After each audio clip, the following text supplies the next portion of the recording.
Hello everyone! In this video I will show you how to record high quality video on OBS. Before I start, I would really appreciate if you leave me a like and subscribe. Thank you. Okay, as a first step we will go to Settings, Video, and here we will select the resolution of our screen and the same down here. In FPS we will choose 60 in case we are recording gameplays, but if you are only recording desktop you can set it to 30 to have even more quality, but it is optional. Okay, now go to Settings, Output, and here, set Advanced. Go to Recording. In recording format, select MP4. In Video Encoder, choose your hardware. In my case, I have AMD, so I will choose this one. Now go down a bit.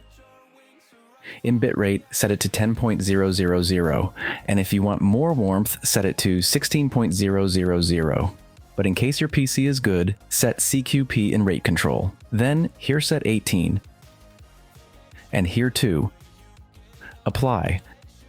Now go to video and remember to set 30 FPS in case you don't record games. This will make you have even more quality.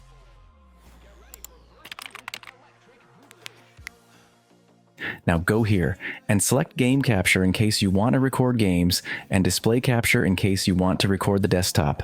And that's it. You are ready to record. If you found this guide useful, leave me a like, a subscription, and a comment. Thanks for watching.